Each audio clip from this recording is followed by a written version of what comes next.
Février 1943. Dans les ruines dévastées de Stalingrad, un soldat allemand griffonne « Demain, nous nous rendons, que Dieu nous sauve ».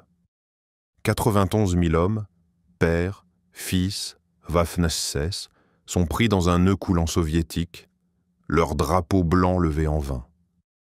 Les goulags de Sibérie les attendent, un enfer gelé de faim et de labeur. Seulement 5 000 reviendront. Quelles horreurs ont écrasé ces hommes dans les profondeurs de la Sibérie? Pouvaient-ils échapper au péché de leur invasion, tracer leur voyage désespéré et découvrir une saga qui hante l'âme de l'histoire? Ce documentaire honore la souffrance, pas la gloire de la guerre. Stalingrad, le 2 février 1943. La bataille de Stalingrad, un creuset de 6 mois de sang et de glace, s'achève par un triomphe soviétique. La 6e armée allemande, autrefois une machine de guerre de 300 000 hommes, est piégée dans un Kessel gelé, un chaudron de mort.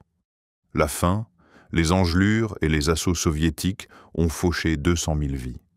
Le général Friedrich Paulus, défiant les ordres suicidaires d'Hitler, se rend. 91 000 Allemands, fantassins, équipages de chars, élites de la Waffen-SS, déposent les armes, leurs yeux creusés par la peur et l'espoir. Ils s'apprêtent à affronter un destin qui fait paraître les horreurs de Stalingrad miséricordieuses. La 62e armée soviétique, sous les ordres du général Vassili Chouikov, a accompli l'impossible, tenant Stalingrad contre des odes implacables. Leur victoire a renversé le cours de la Seconde Guerre mondiale, mais à un coût stupéfiant. Plus d'1 million de soldats et civils soviétiques morts. Imaginez la douleur, des mères ensevelissant leurs enfants dans des caves bombardées, des pères regardant leur ville brûler. Une mère soviétique, Anna Petrova, pleurait en cachant le corps de son fils sous les décombres, murmurant « Ils paieront pour ça ».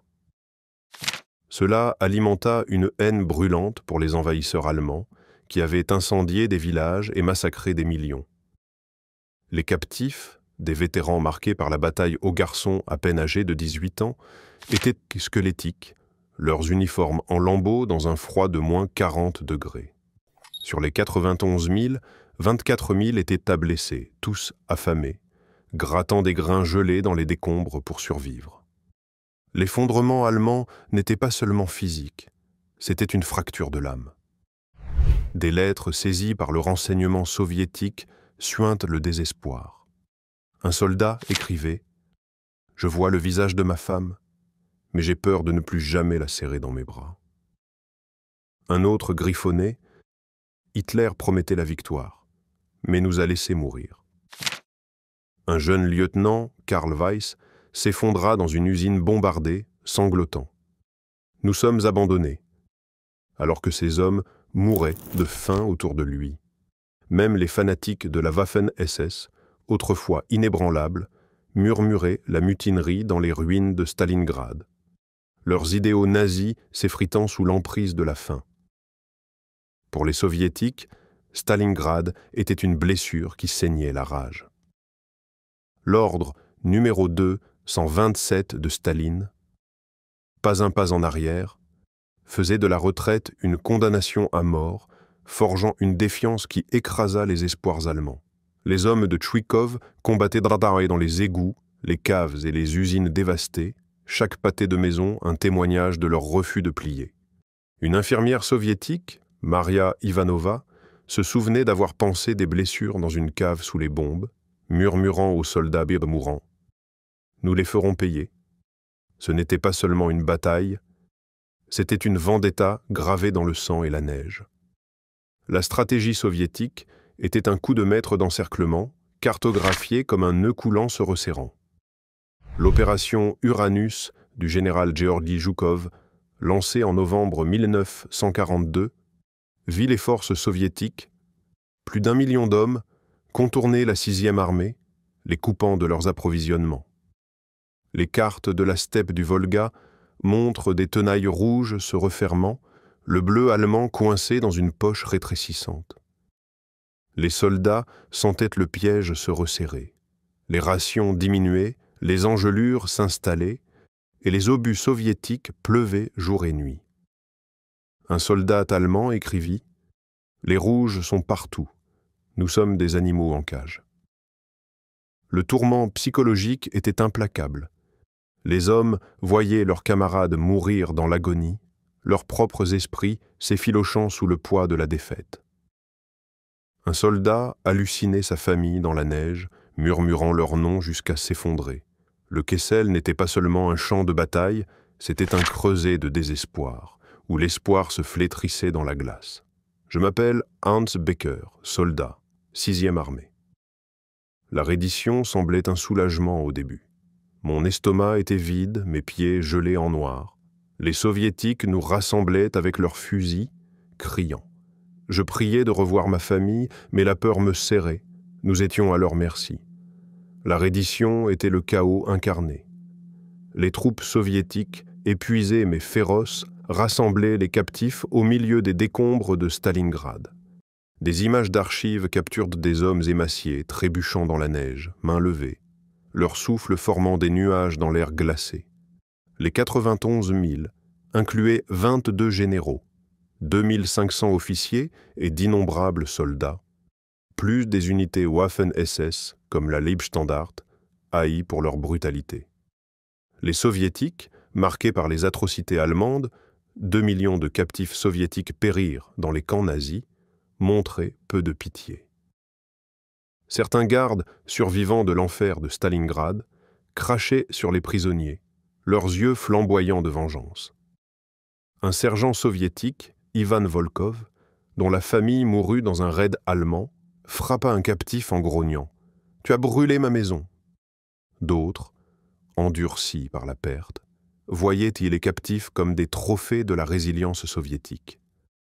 Un officier soviétique écrivit plus tard « Ils sont venus pour nous détruire, mais nous leur avons brisé l'échine. » Les captifs marchaient vers l'Est, vers des camps de transit sous la garde armée. Les archives soviétiques détaillent l'ampleur. 91 000 hommes dispersés à travers une ville de cendres. Pourquoi tant de dureté? Staline les voyait comme des outils de propagande, mais aussi comme des ennemis qui avaient ravagé sa nation. L'armée rouge avait perdu 20 millions de vies d'ici 1943.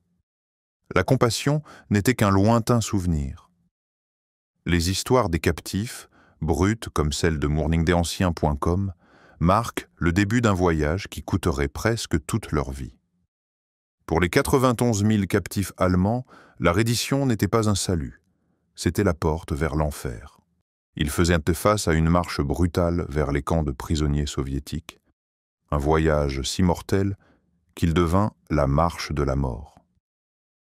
Affamés depuis des mois, certains n'avaient pas mangé depuis novembre, ils trébuchaient à travers la steppe de Stalingrad dans un froid de moins 40 degrés. Les membres gelés cédaient, les bottes se dissolvaient en lambeaux. Les gardes soviétiques, souvent affamés eux-mêmes, les poussaient sans pitié. Comment des hommes s'accrochaient-ils à la vie dans cet enfer gelé? Leurs mots brûlent l'âme avec des récits d'agonie et de défis. Les captifs formaient des colonnes s'étendant sur des kilomètres, suivis par des fusiliers soviétiques. La nourriture était une cruelle plaisanterie. Du pain gelé ou une soupe claire, à peine 200 calories par jour. La dysenterie et le typhus les ravageaient, faisant tomber les hommes comme des mouches. Les archives soviétiques estiment que 30 000 à 35 000 moururent durant la marche, leurs corps abandonnés dans des congères ou entassés dans des fosses communes. Les Allemands, qui avaient incendié des maisons soviétiques, faisaient face à une rétribution implacable. Les gardes abattaient les traînards ou les laissaient geler, leur fureur un miroir des horreurs de l'invasion. Un garde, Dmitri Kuznetsov, dont le frère mourut à Stalingrad, força un captif à ramper dans la neige, criant « Ressens ce que nous avons ressenti ». Les blizzards effacèrent les tombées, comme si la terre elle-même les rejetait. La steppe était un prédateur impitoyable. Les vents hurlaient, tranchant à travers les manteaux usés. La neige aveuglait les hommes, qui trébuchaient dans des fossés ou gelaient en plein pas. La faim rendait certains fous, un captif mâchait le bras gelé d'un camarade, son esprit brisé par la famine. D'autres mangeaient de la neige, aggravant la déshydratation, ou mâchaient des lambeaux de cuir de leurs bottes déchirées. La logistique soviétique, paralysée par la guerre, s'effondrait sous le poids de 91 000 captifs. Les points de transit étaient des pièges mortels, des camps improvisés sans chauffage, sans hygiène. Seulement la maladie et le désespoir. Les engelures noircissaient les pieds. La gangrène se propageait sans contrôle. Un captif vit le pied d'un camarade se briser comme du bois fragile, son cri le hantant pendant des années. Les amputations étaient sinistres, faites avec des scies, sans anesthésie, les hommes mordant des chiffons pour étouffer leurs cris. Pourtant, certains trouvaient de la force dans des espoirs fugaces. Des récits murmurés de leur foyer, un crouton partagé, ou une prière griffonnée dans la neige gardait les esprits en vie. Un captif grava le nom de sa fille sur son bras, jurant de vivre pour elle. Je m'appelle Karl Fischer, caporal, 6e armée. La marche était pire que Stalingrad. Mes orteils étaient noirs, mes bottes déchirées. Les hommes tombaient et les gardes tiraient. Je rêvais de la voix de ma mère, mais chaque pas semblait être le dernier. La marche visait des camps de transit comme Beketovka, Souzdal et Tambov, à 100 à 300 km de là. Ils étaient surpeuplés, sordides et non préparés. Les captifs dormaient sur des sols nus, les poux grouillant dans leurs haillons. Les soins médicaux étaient un mythe. Les blessures s'infectaient, les amputations faites avec des lames rouillées, sans anesthésie. Au printemps 1943, seuls 55 000 à 60 000 des 91 000 étaient encore en vie. Les soviétiques paradèrent des milliers à travers Moscou en 1944, un spectacle de propagande de leur victoire. La marche n'était pas un simple transport, c'était un creuset délibéré, écho du sort des captifs soviétiques aux mains des nazis. Les survivants de la marche de la mort, environ 60 000 captifs allemands, atteignirent les goulags soviétiques, vastes camps de travail au cœur gelé de la Sibérie. Des noms comme Vorkuta, Krasnogorsk, Camp 26 et Kolyma devinrent leur prison. Là, ils firent face à des années de travail forcé, de faim et de désespoir. En 1955, seuls 5 000 à 6 000 rentreraient chez eux. À quoi ressemblait la vie dans ces enfers glacés?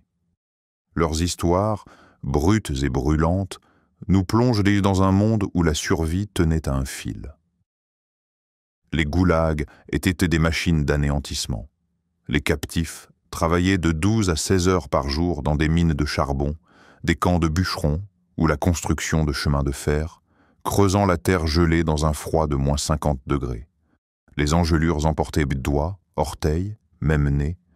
Les hommes enveloppaient des chiffons autour des moignons pour continuer. Les rations étaient une condamnation à mort, 600 à 800 calories, du pain moisi, du gruau clair ou des arêtes de poisson. La malnutrition gonflait les ventres, le scorbut pourrissait les dents, la tuberculose étouffait les poumons. Les gardes imposaient une discipline de fer, voler de la nourriture valait une raclée, défier signifiait des cellules glacées ou une balle. Le camp 126, près du cercle arctique, vit 70% de ses captifs mourir d'ici 1945. Kolyma, le crématorium blanc, était encore plus mortel. 80% périrent en 2 ans, leur corps perdu dans la neige. La vie quotidienne était un rythme brutal. Réveil à l'aube à 4 heures, un sifflet perçant l'obscurité. Les captifs titubaient vers le travail, leur souffle gelant dans l'air. Les mines s'effondraient, écrasant des corps.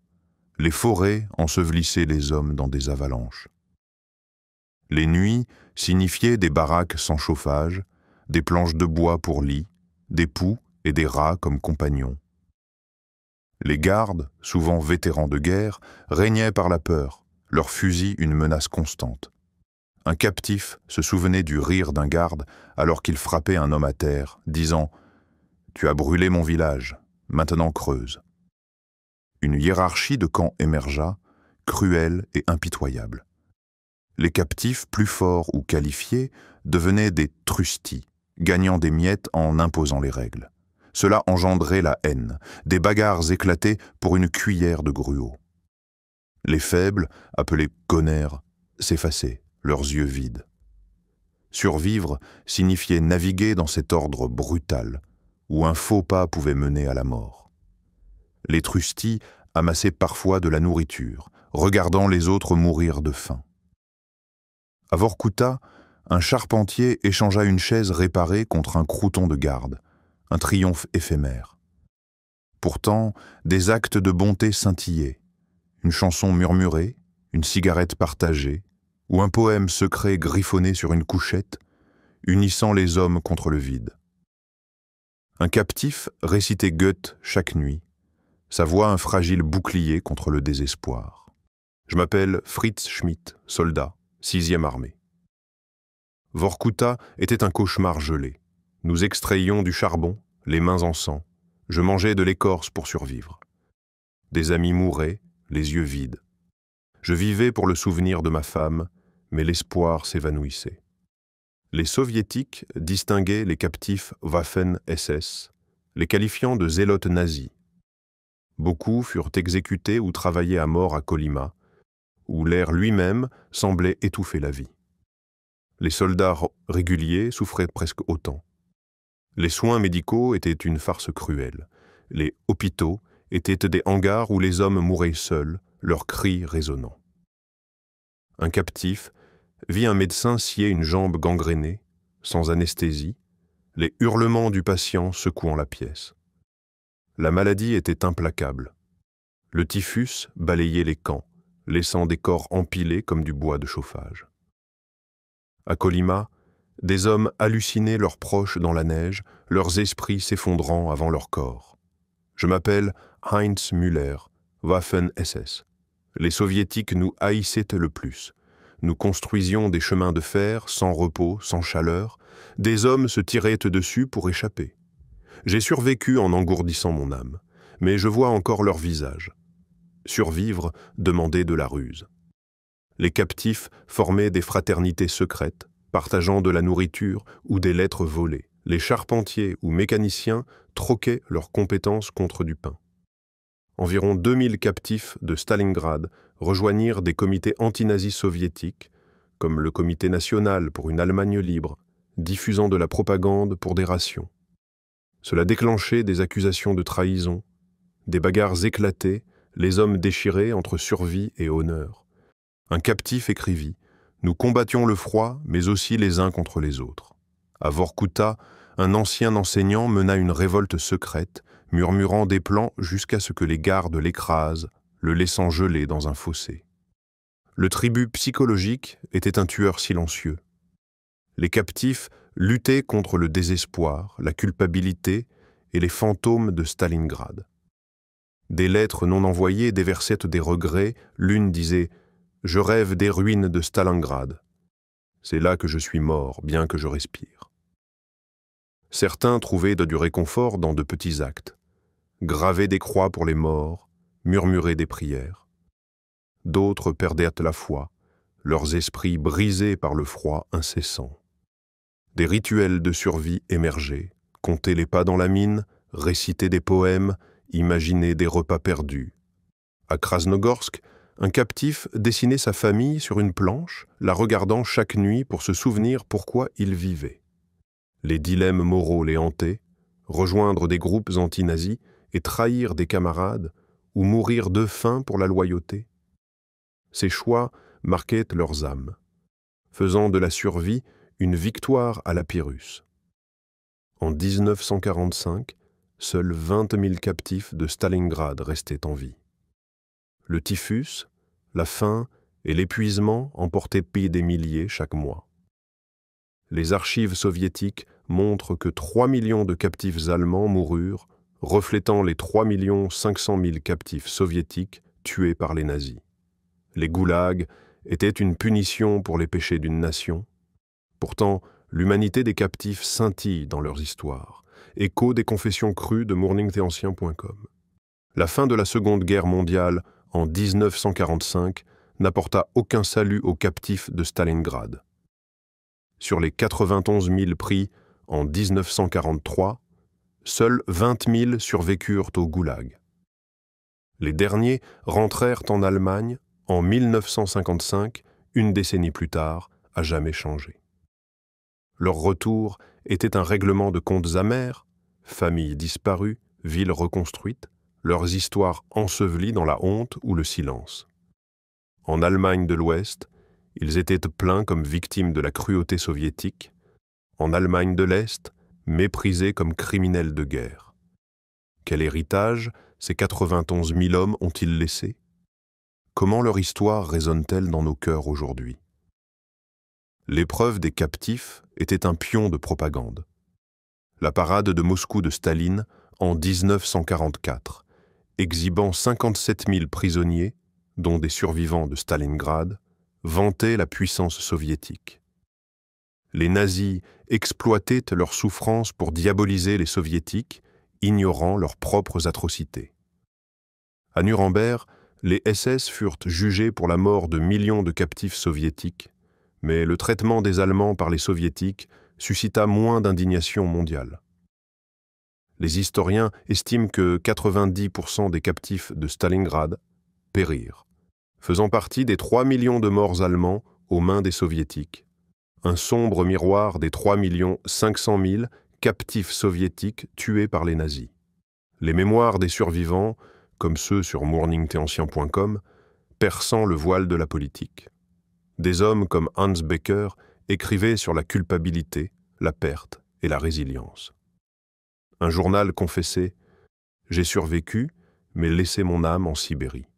Ces histoires défient les étiquettes simples de victimes ou de méchants. Les captifs combattaient pour un régime génocidaire, mais leur souffrance était inimaginable.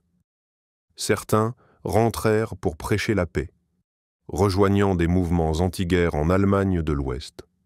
D'autres cachaient leur douleur, hantés par les mines de Vorkuta ou la glace de Kolyma.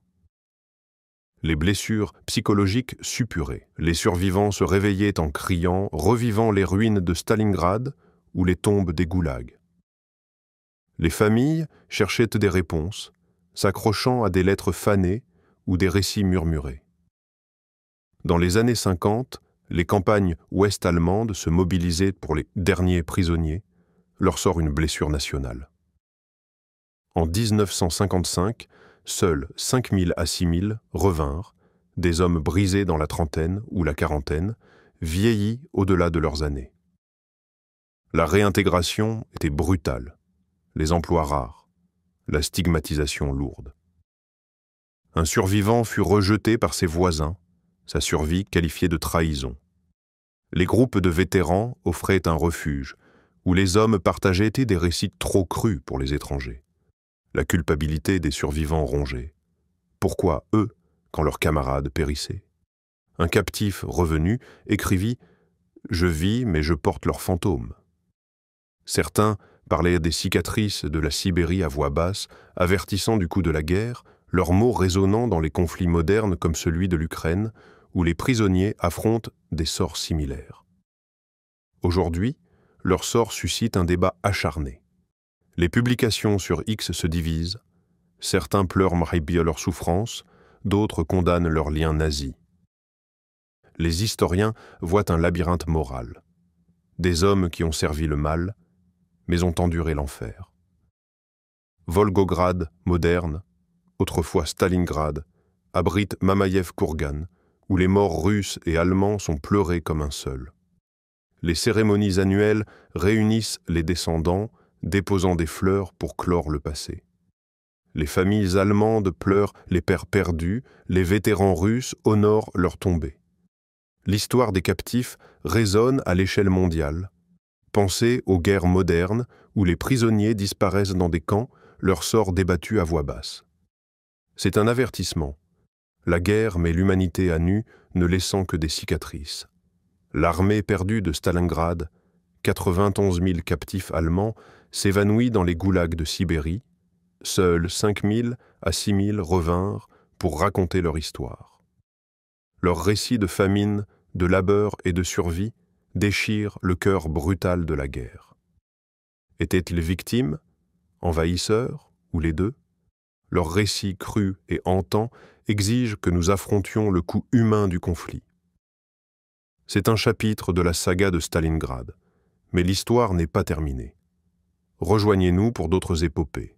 Notre documentaire sur Vassili Zaïtsev, sniper soviétique, ou le récit de la défiance de Lyudmila Pavlichenko contre les nazis. Abonnez-vous, activez la cloche et commentez. Pourriez-vous endurer un camp sibérien? Partagez vos pensées ci-dessous. Jusqu'à la prochaine fois, continuez à explorer l'histoire avec Epic War. Continuez à poser des questions et continuez à chercher la vérité.